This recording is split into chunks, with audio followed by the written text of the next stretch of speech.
Écoutez,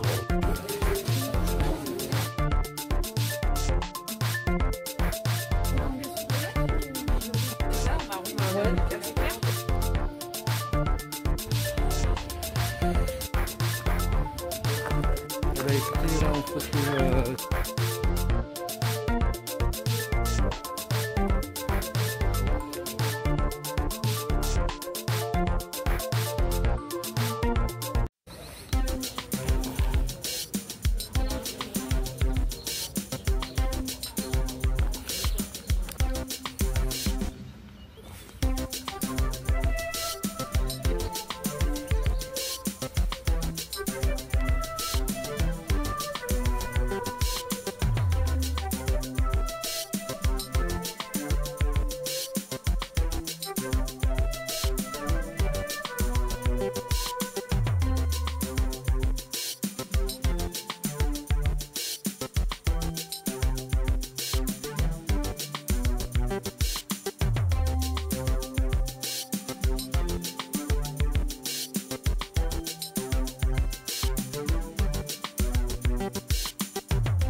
Bonjour, c'est la patronne. Oui, enchanté. Je vous laisse Youtubeur. Là, ça rigole pas. Là, c'est du lourd. Hein. Oui. C'est quoi tout ce monde? Vous faites partie. Alors là, c'est de la famille, une cousine. Là, c'est une cliente. Oh. Voilà. Sinon, là, c'est ma belle-mère. Moi, je suis la fille d'Arnaud et Agnès, les propriétaires. Et puis après, bah, on a des salariés, des clients, et puis bah, conjoints, femmes, amis. C'est Voilà. énorme. Oui, Faut du monde, hein. ça fait du boulot. D'accord. On est parti où quoi? On va attendre de regrouper un... Oui. Pas de soucis, pas de problème. Moi qu'on attaque directement ce groupe là, que je le pique à ma mère. Ça C'est vous intéresse, ça vous fera c'est vous qui voyez.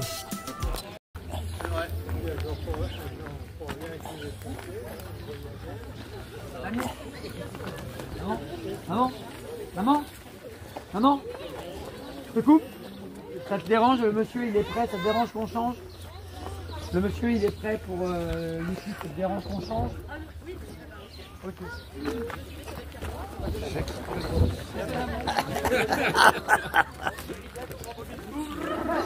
J'espère qu'elle vous a pas trop dit de bêtises. Monsieur, dame, bonjour, merci. Merci d'avoir le type d'exploitation, je veux dire voilà, exploitation diversifiée par rapport aux exploitations agricoles aujourd'hui qu'on peut trouver très spécialisées, soit que bovin viande ou que bovin lait. Je veux dire la nôtre a la particularité, on va dire, de ressembler aux exploitations 1960 avec une grande diversité des productions. Donc je ne sais pas si elle vous a cité. Un premier atelier de volailles, 11 000 volailles par an. Deuxième atelier, chèvre laitière, bovin lait, bovin viande, porc et brebis. La totalité de la production est commercialisée en vente directe, donc soit sur le biais des 4 marchés hebdomadaires, mardi Tuileries, jeudi Saint-Germain-du-Plain, vendredi Romney, samedi Saint-Germain-du-Bois. Sur la boutique de la ferme qui est ouverte tous les jours 9h midi, 15h30, 19h, sauf le mardi et le dimanche. Et puis un petit peu de livraison en collectivité, maison de retraite, collège, lycée. On travaille sur une surface de 150 hectares d'herbe avec une équipe de 9 salariés, 3 bouchers temps plein et un temps partiel. 2 filles nous aident à l'emballage, conditionnement, préparation des commandes. Il y a Sébastien qui est avec moi sur l'exploitation pour la partie production. Et puis ma mère qui est en retraite, corvéable à merci, voilà, comptabilité, marché, dépannage. Voilà. Donc le premier atelier, volaille, 11 000 volailles, on tue à peu près 9 000 volailles sur l'exploitation. Les 2000 autres sont vendus soit en petits poussins démarrés ou en poulettes prêtes à pondre. On fait donc des dindes, un lot de dindes blanches l'été là pour faire les brochettes et les escalopes. On complète avec un autre lot pour la fin d'année pour emmener jusqu'à Noël. Sinon la production majoritaire c'est poulet, pintade, canette de barbarie et un lot de poules pondeuses. Les poussins sont démarrés dans la petite poussinière, le bâtiment qui se trouve entre la buvette et le point de dégustation. Et à l'âge de 5 semaines, on les prend et on les met dans les poulaillers extérieurs. Donc on va s'avancer, on a à peu près 14 cabanes, on ouvre le matin quand le soleil se lève et qu'on ferme le soir quand le soleil se couche. Donc au mois de novembre c'est pas mal, au mois de juin c'est un peu moins bien. Donc poule pondeuse élevée plein air, comme toutes les volailles, d'ailleurs c'est un élevage plein air et plein air sur herbe. Les poulets ne se contentent pas simplement d'avoir l'air du temps, je veux dire, il y a de l'herbe et d'espace pour l'alimentation, donc c'est alimentation locale garantie sans OGM. Les volailles, poulets et pintades sont élevées un minimum de 16 semaines, sont après abattues par nos soins sur l'exploitation. Et on mélange systématiquement poulets et pintades dans la proportion qu'il nous faut concernant les abattages. C'est à peu près 500 poulets pour 100 pintades. Le taux de prédation, plus la perte, on va dire, sur la période on va dire d'élevage à l'extérieur, ça nous amène un taux de perte à peu près de 10%. Donc à la fin de l'année, il manque toujours entre 1000 et 1200 volailles à la pelle. Monsieur Renard, les corbeaux, les buses, le grillage, pendu, voilà, un peu de... Au niveau des cahiers des charges, alors le cahier des charges, le monsieur parle du cahier des charges. Alors on est en zone de volaille de Bresse à AOC, on a choisi, on va dire, de ne pas faire de volaille de Bresse. D'une, pour ne pas se mettre en concurrence avec la production locale. Deux, avoir la possibilité de vendre notre volaille découpée, parce que la volaille de Bresse doit être vendue en volaille entière. 3, le cahier des charges volaille de Bresse a imposé de ne faire que de la volaille de Bresse, donc du poulet ou de la dinde, mais nous on voulait aussi avoir des oies, des poules pondeuses, du canard. Donc en fait on a fait le choix d'élever en fait de la volaille de ferme et non pas fermière, parce que fermière c'est aussi un autre cahier des charges. Et moi en fait mon cahier des charges, et ben, ma charte de qualité c'est une carte de visite, c'est le poulet de ferme de la ferme de ma grand-mère. Voilà. Donc en fait c'est moi qui m'impose, enfin, mon cahier des charges c'est moi qui m'impose. Le nombre de poulets au mètre carré, je veux dire, j'ai aucune contrainte, c'est moi qui le détermine, je dirais, pour juger, on va dire, de faire un bon, moyen ou mauvais poulet. Donc voilà, sa durée d'élevage, pareil. Bonjour. Vous êtes arrivé par en haut? Bon, très bien, je vous demanderai juste une chose, s'il vous plaît, c'est de passer juste au point accueil pour qu'on puisse vous comptabiliser. Ok, c'est gentil, merci. Ouais. Elle va pas vous demander grand chose, mais juste noter 3 adultes, un enfant ou un truc comme ça, c'est gentil. un billet de 100 €. Non, non, non. Non, parce que hier, en fait, on a dû avoir 1200 visites. Je suis sûr qu'on était à 1005 parce qu'il y a des gens qui passent. C'est toujours intéressant de savoir parce que ça permet de s'organiser des photos, etc.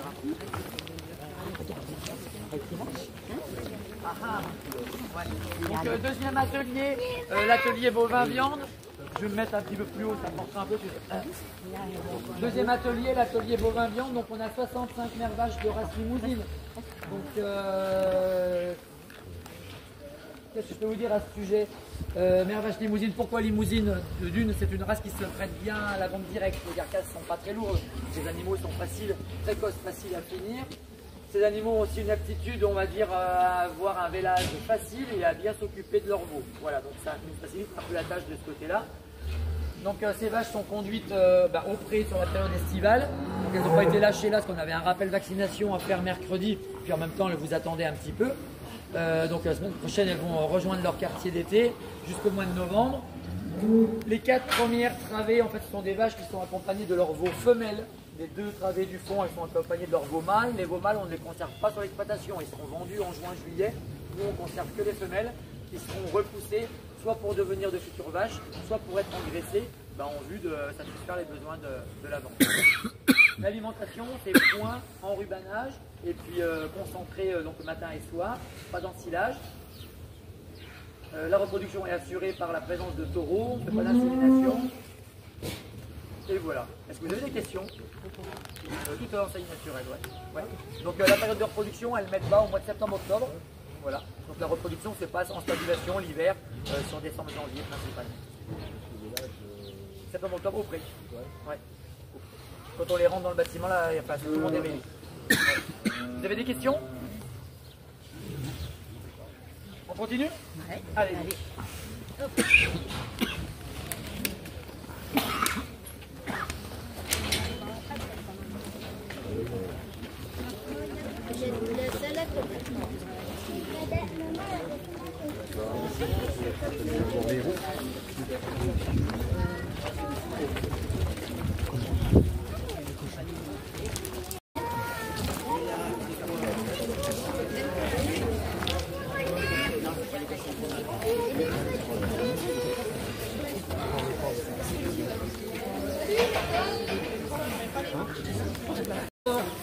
On produit annuellement 250 porcs, donc on n'a pas de reproducteur. On achète des petits présiles dans l'Allier, un éleveur qui a 350 fruits en plein air. On prend principalement des femelles, parce qu'à même âge et même poids, une femelle sera moins grasse qu'un mâle castré. Pour la petite idée, ça c'est des cochons qui ont autour des 3 mois et demi. Et quand ils arrivent à 60 kg de poids vif, un petit peu plus léger que ceux de la dernière case, un cochon prend entre 900 grammes et 1 kg par jour. Voilà. Donc l'alimentation, c'est céréales, tourteaux de pois, tourteaux de févrole, et on distribue le petit lait de la fromagerie dans les auges qui sont sur les côtés. Chaque animal dispose d'un peu plus de 2 mètres carrés et demi sur paille, alors qu'en élevage industriel, généralement c'est 0,9 mètres carrés par porc. Et qu'est-ce que je peux vous dire d'autre? On abat des cochons de 5 à 6 mois d'un poids moyen à peu près 120 kg de carcasse. Voilà. Est-ce que vous avez des questions?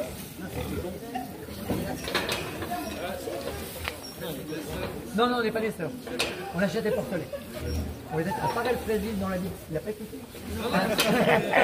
Oui, mais c'est bien. Non, à Parel Frésil dans la niche, ERL Déposito, Laurent Bardet, il a 350 fruits en plein air. Voilà. Donc c'est des petits cochons qui naissent à l'extérieur, dans des cabanes. Eux, ils les prennent à 8 kg, ils les amènent jusqu'à 25 kg dans des bâtiments comme les nôtres. Et après, ils sont dispatchés soit en élevage industriel, soit dans des bâtiments, on va dire, type indus, ou soit en élevage fermier. C'est la raison pour laquelle ils ont toute la queue coupée, parce qu'en fait, au moment de la naissance, ils ne connaissent pas l'affection exacte du porcelet. Des questions? Non. On continue, vous suivez. De toute façon, tout le monde aura un QSTM à la fin. Alors, ça couvre à peu près 30% de notre besoin annuel. Voilà.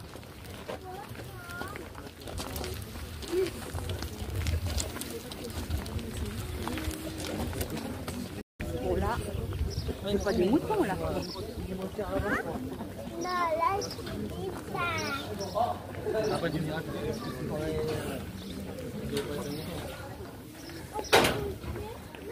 Donc ce bâtiment-là, c'est un peu redondant avec le bâtiment du bas. C'est simplement, je veux dire, un complément d'effectifs de vaches. Il y a une quinzaine de vaches avec des veaux, mâles et femelles mélangés, un peu plus jeunes. Voilà, donc taureau par exemple. Et puis dans la case la plus extérieure ici, il reste encore une génisse de viande qui doit partir demain. Donc des génisses qui à l'abattage, voilà, à 3 ans font autour des 300 kg de carcasse. Donc important pour vous consommateurs de savoir quand vous mangez un steak, savoir qu'est-ce que vous mangez. Est-ce que vous mangez un steak d'origine troupeau laitier ou est-ce que vous mangez un steak d'origine troupeau allaitant? Est-ce que c'est un steak d'une femelle, un steak d'un mâle, d'une jeune bête, d'une vieille bête? Voilà. Donc principalement, chez nous, pas principalement, chez nous de manière systématique, c'est de la viande bovine de race limousine et de génisse. Voilà. Il arrive de temps en temps qu'on tue une vache qui est fait seulement un veau.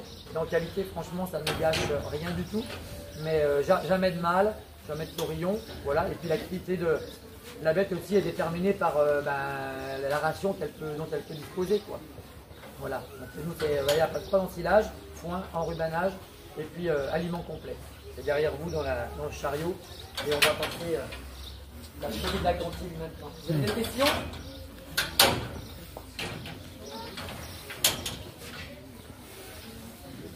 On utilise 3 types de fourrage grossier, le foin, de l'herbe en fait de prairie naturelle séchée par le soleil, de l'enrubanage. L'enrubanage c'est pareil, c'est de l'herbe mais qui n'est pas suffisamment séchée pour être conservée, je veux dire, en l'état. Donc elle est enrubanée pour être conservée par voie, on va dire anaérobie, c'est-à-dire l'absence d'oxygène. Donc il y a une petite fermentation qui démarre, mais on la fait relativement sec. Et ça c'est de la paille qui sert principalement de litière, mais qui peut aussi rentrer dans la ration des animaux, qui en mangent systématiquement un peu. Après, ça c'est tout ce qui s'appelle concentré. Donc c'est les matières premières en fait qui rentrent dans la constitution des rations. Donc il y a la partie céréales avec le maïs, l'orge, le blé. Il y a la partie protéines avec le tourteau de soja et puis le tourteau de colza. Voilà. Le tourteau de soja, donc chez nous c'est tout en tradition fermière, garantie sans OGM. C'est du soja de pays. Et puis en même temps il y a des compléments style pulpe de betterave ou luzerne. Je voulais insister sur quelque chose avec vous. Quand on vous montre, on va dire, des céréales comme ça, Ça vous fait penser plutôt quoi? À un aliment fermier de qualité ou plutôt à un aliment de type industriel? Plutôt fermier. Et si je vous montre un granulé ou autre comme ça qui coule, ça vous fait penser plutôt à quoi? Industriel ou fermier? Plutôt industriel, ok. Alors c'est complètement faux. Est-ce qu'il y a des dames qui cuisinent encore dans l'assemblée là? Encore. Pourquoi j'ai dit ça? Ah mince, ok. Bien, non, je me suis trompé. Donc quand elles font une soupe, les dames, elles mettent quoi comme légumes principalement? Vous mettez quoi, Annie? Poireaux, carottes, pommes de terre, j'en ai assez.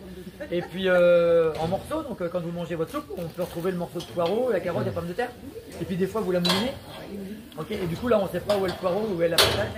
Ok. Et bien pour les aliments en fait c'est pareil, mais c'est la même soupe en fait que vous mangez. Donc pour les aliments c'est pareil. On n'y voit pas grand chose, mais dans la petite case ici en fait, on voit bien qu'il y a des petits grains jaunes, donc c'est du maïs, on voit bien qu'il y a du blé concassé. Et on voit moins bien parce qu'il y a des petites particules de tourteau de soja et puis de tourteau de colza. Donc quand on y passe à la moulinette, eh ben, on obtient une farine légèrement grossière. Et si on remet un petit peu d'humidité dedans, on est capable de faire des miettes et puis même de bouchonner en granulés. C'est exactement la même composition. Mais simplement la présentation est différente. Et votre soupe, en fait, elle est aussi bonne en morceaux que moulinée. Voilà. Donc, des fois, l'aliment, il est adapté en fonction, on va dire, du besoin de l'espèce. En l'occurrence, les chèvres n'aiment pas trop l'aliment poussiéreux. Donc, on leur donne plutôt un gros granulé. Et les petits poussins d'un jour, eh ben, en fait, on évite de leur donner des grains de maïs parce que sinon, ils crèveraient de faim à côté. Donc, on leur met des miettes. Voilà. Donc, fausse bonne idée que vous aviez au départ. Voilà. On continue? Vaches laitières, donc on a une dizaine de vaches laitières, de race Montbéliard principalement. Il y a une Holstein, la noire, avec un taureau limousin. Donc le troupeau laitier, 18 000 litres sont destinés à la transformation en fromagerie. Le reste de la production, on le valorise par l'engraissement de veaux de lait. Donc les veaux de nos 10 vaches et puis des petits veaux de remplacement qu'on achète à l'âge de 15 jours et qu'on biberonne. La traite a lieu 2 fois par jour, matin et soir. Elles traversent la cour, elles vont à la salle de traite. On verra ça tout à l'heure. Elles sont au pré toute l'année, 365 jours par an, c'est ouvert. Elles viennent comme elles veulent. La ration, c'est foin, enrubanage et puis aliments pendant la traite matin et soir. Des questions? Qu'est-ce qu'elles ont vu? Je sais pas ce qu'elles ont vu.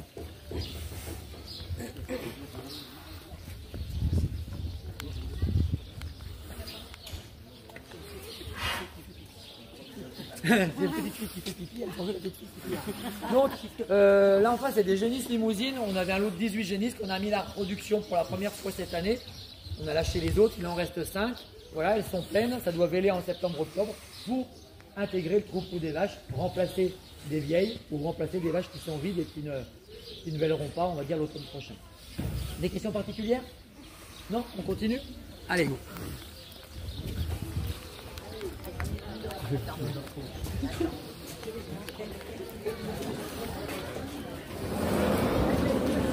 pouvez vous avancer, allez-y, rentrez.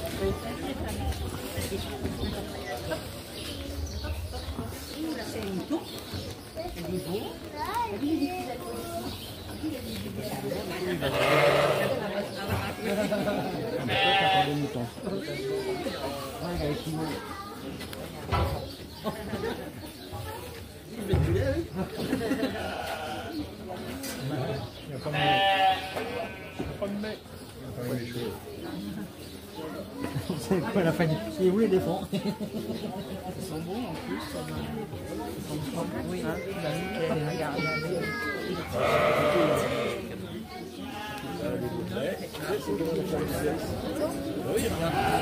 Des cases.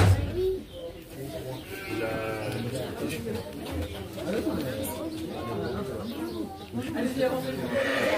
Donc là, on est à la fin du troupeau laitier, donc les veaux qu'on biberonne sont dans les cases derrière vous. Ils sont simplement pour n'avoir comme alimentation, on va dire que du lait. 4 litres le matin, 4 litres le soir quand ils sont petits, et on termine avec 9 litres le matin, 9 litres le soir. Pour faire un veau de 8 mois et demi, 5 mois, 120 kg de carcasse, il faut à peu près 1500 litres de lait. Et ils sont en case, parce qu'en fait on veut qu'ils ne consomment que du lait. Et préféré, on va dire une viande de couleur claire. Des questions? Le bâtiment, sinon ici c'est la bergerie, donc on a 80 produits de race allaitante, pas laitière, on ne laiterait pas.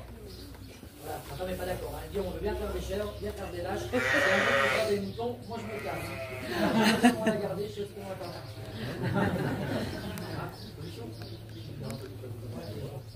Donc les brebis, il y a deux races. L'Île-de-France. L'Île-de-France, c'est assez difficile à reconnaître parce qu'elles sont passées chez le coiffeur la semaine dernière. L'Île-de-France, le gros bouton là-bas, il y a la boucle qui compte à barrière qui retourne la tête. L'Île-de-France, elle a la tête blanche avec les muqueuses, le tour du nez et des yeux blancs. Il y a un gros tour de black sur la tête quand il en a. Les agneaux du fond en sont. La particularité de cette race, c'est qu'elle est désaisonnée. C'est-à-dire qu'on peut la mettre à la reproduction quand on veut dans l'année. C'est la même race qui est là-bas derrière la cantine. On va les mettre au bélier là au printemps. Elles vont donc faire des agneaux 5 mois après à l'automne. Des agneaux qui seront bons pour les fesses de Pâques l'année prochaine. Particularité de faire leurs petits à l'automne. Alors que toutes les brebis, classiquement, salissent à l'automne quand les jours sont décroissants, quand les jours diminuent et mettent bas au printemps. C'est le cas des textiles, des brebis à tête blanche et à muqueuse noire, pour les reconnaître. Elles mettent bas là en ce moment, c'est février-mars. Vous êtes peut-être aperçu dehors. Et c'est les deux trois qui sont en sauvage. On a une qui fait des agneaux vendredi soir, mais c'est de la textielle. Oui, voilà. Donc avec ces deux races, on arrive à avoir deux périodes d'agnolage, une à l'automne, une au printemps, qui nous permet d'avoir des agneaux un peu plus longs, on va dire, sur la saison. Des questions pour les moutons? Vous pouvez vous avancer? Oui, c'est ça que j'avais dit.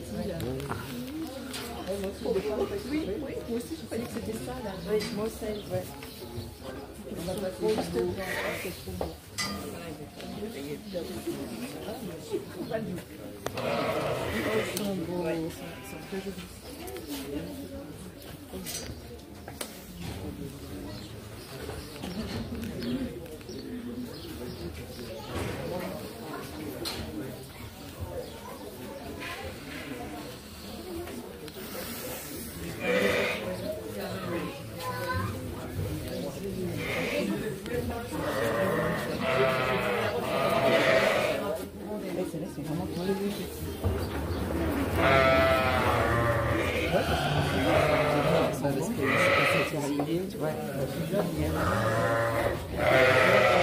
Les protège par contre, ces moutons.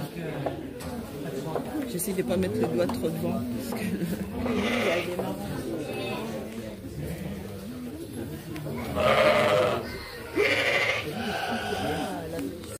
Au démarrage avec mi-avril, ça c'est des chevreaux qui sont. Combien d'années pour une femelle? Combien d'agneaux pour une femelle? On est à peu près à 1,7 en moyenne. Pas par brebis, en fait 17 agneaux pour 10. Ah, parce que 1,7, n'enlève pas un bout là. Vendredi soir. On continue, on fait demi-tour, et puis on prend la porte qui est juste là en face de nous, tout droit. La première. Non, non, faites pas demi-tour, ceux qui sont devant les veaux. Tout droit là. S'il vous plaît.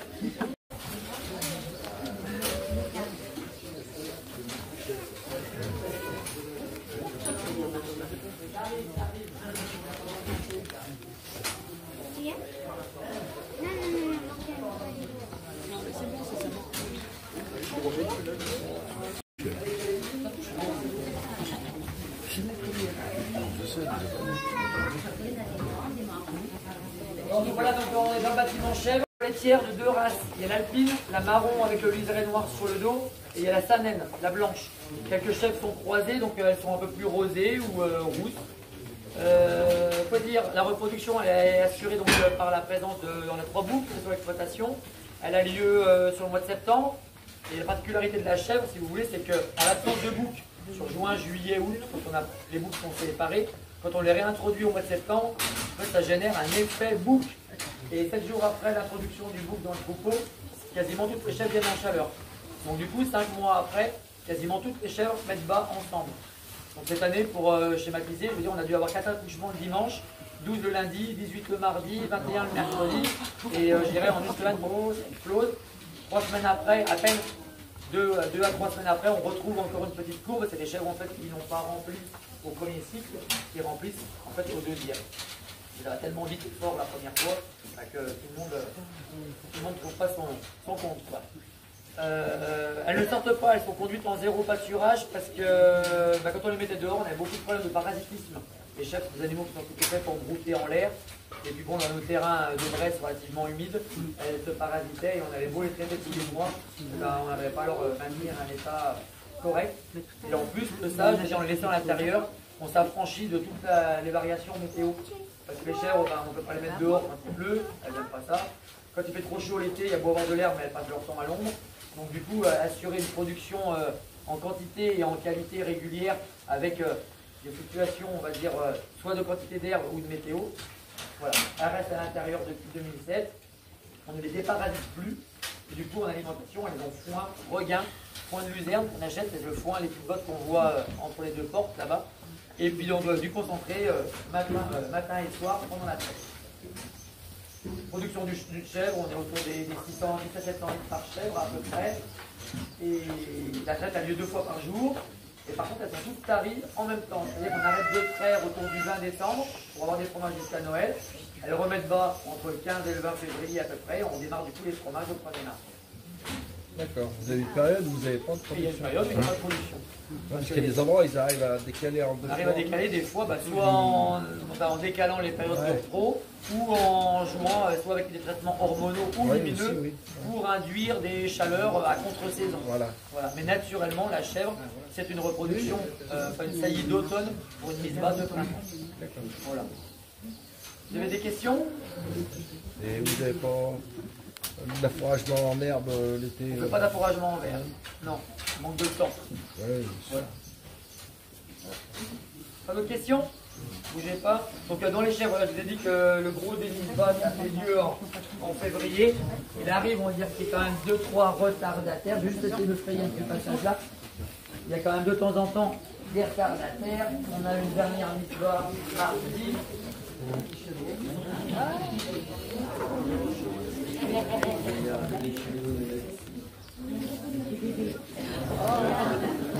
C'est bizarre, mais c'est le frère et la sœur, hein. Vous n'y croirez pas. Je vais faire un tour, il y a des petits enfants qui sont là-bas. Allez, je reviens dans ta caisse.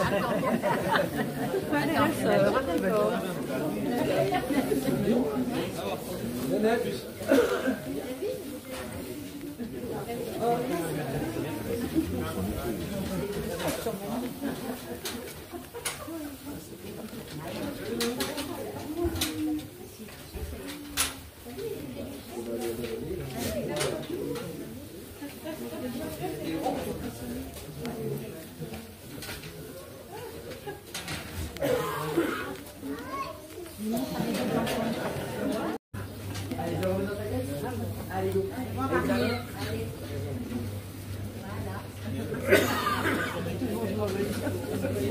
Les ateliers de production. Donc en fait, on a du lait de chèvre, on a du lait de vache, on a de la viande de volaille, de la viande d'agneau, de la viande de génisse, de la viande de veau, de la viande de porc. Donc la totalité de ces matières premières en fait sont transformées sur place. Donc on a 3 ateliers de transformation, une fromagerie, un local d'abattage pour la volaille et puis une salle de découpe et de transformation pour la viande. Il n'y a en fait que l'abattage, on va dire, des grosses bêtes à partir du cabri, de l'agneau, du veau, du porc et de la génisse qui sont tués donc à l'oncle-saunier. Et on récupère simplement les carcasses que l'on découpe et transforme. Voilà. Donc on va ressortir, parlons bien, je vous récupère dehors. J'ai 3 petits panneaux explicatifs, on va dire, pour les 3 ateliers qu'on ne pourra pas visiter pour raisons sanitaires. Et puis après, je vous lâche. Par an, juste un petit chiffre comme ça pour vous donner un ordre d'idée. 4 litres d'eau en fait sont nécessaires pour la transformation d'1 litre de lait. Voilà, donc ça vous donne un peu l'idée, on va dire, du niveau d'hygiène qu'il faut tenir, on va dire, à l'intérieur pour assurer la fabrication.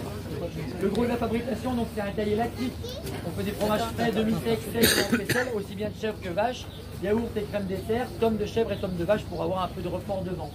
La traite a lieu 2 fois par jour, matin et soir, 5h, 18h environ, dans le temps qu'en fait on récolte le lait pour le refroidir, l'ensemencer en ferment, et ça se trouve en fait le jour 1, le jour J. Voilà. 3 heures après la traite, on en présure dans des seaux, c'est-à-dire qu'on met de l'extrait de caillette de chevreau pour faire un caillé. Ce caillage, en fait, il dure pendant 36 heures pour la traite du soir et 24 heures pour la traite du matin. C'est-à-dire que le lendemain matin, on va dire de la traite, à J+1, Agnès peut mouler son cahier de 36 heures du soir et en deuxième partie de matinée, son cahier de la veille au matin.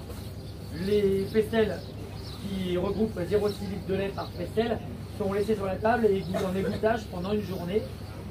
Le lendemain, elles sont démoulées, soit pour la vente en frais ou pour être mis à sécher, demi-séché. Donc là, on est à J+2. Des questions? Vous vendez du lait frais? Et on vend du lait frais. On a une patente pour la vente de lait frais, lait cru entier, chèvre ou vache. Il garde combien de temps? 4 jours. Ouais. Vous le gardez un peu plus longtemps si vous le faites bouillir. Chèvre et vache. Ouais. Nature. Non. Nature de chèvre. Nature de vache et fruits de vache. Parce que le lait de chèvre est un peu plus liquide et il est encore beaucoup plus liquide si on met du sucre à l'intérieur. Donc aux fruits, abattoir volaille. Abattoir volaille, en fait 9000 volailles sont abattues sur l'exploitation par an. Poulet, patates, canards, toutes les volailles de Noël. C'est une chaîne d'abattage qui nous permet d'avoir une cadence de près de 40-50 volailles heure si on est 6 personnes autour. Avec une électronarcose, c'est un assommoir électrique pour étourdir la volaille. Un bac de saignée, comme son nom l'indique. Un bac de trempage, donc ça c'est la thalasso, 51-52 degrés, la température de l'eau pour les poulets, les pintades et les dindes, et plus de 60 pour les canards et les oies. Après, il y a une plumeuse par voie humide qui nous permet d'enlever 90% des plumes. Une brosse pour les pattes et une chaîne de transfert pour finir les volailles, enlever les 10% de plumes restantes. Après, on a un bac d'éviscération pour déjà botter la volaille, la vider, la nettoyer, la plier, la mettre sur un chariot avant de la transférer au froid. Voilà. Le local de battage est donc juste là derrière. La salle de découpe et de transfo, donc l'abattoir, je vous ai dit, c'est l'abattoir, c'est les Gexal à Lons-le-Saunier. Les carcasses reviennent à la ferme, sont prises en charge par nos 4 bouchers. On découpe annuellement 28 génisses, 30 veaux, 80 agneaux, 250 porcs. Il y a à peu près 3000 volailles qui passent dans leurs mains. Filets, cuisses, ailes de poulet, terrines de poulet, pâté en croûte, trucs de ce genre. Donc il y a une salle de découpe avec scie à os, avec machine sous vide et étiquetage pour l'emballage de la traçabilité. Et puis une salle de cuisson avec chaudière, feu, four, hachoir, cuissoir, mélangeur, voilà. La finalité de l'exploitation, donc c'est notre local de vente que je vous invite à visiter. Et si toutefois vous avez une petite faim à combler ou soit à étranger, il y a tout ce qu'il faut. Voilà. Bonne journée à vous. Merci.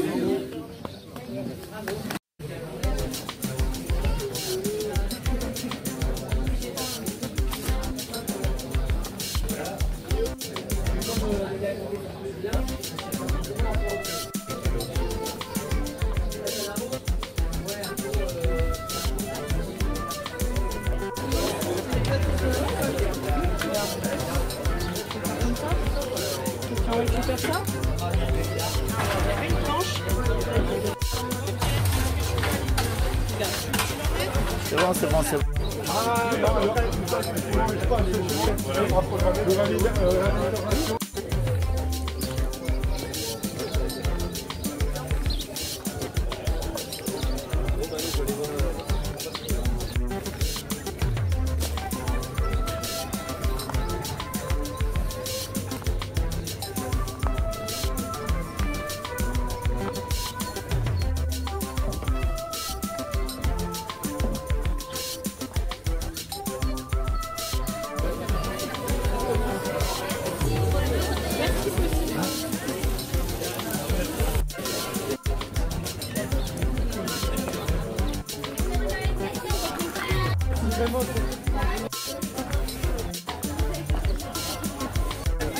Il y a une bicette qui est comme ça.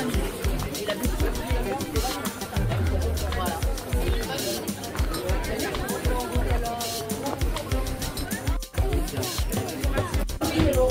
Merci. Bonne journée. Ah oui, franchement,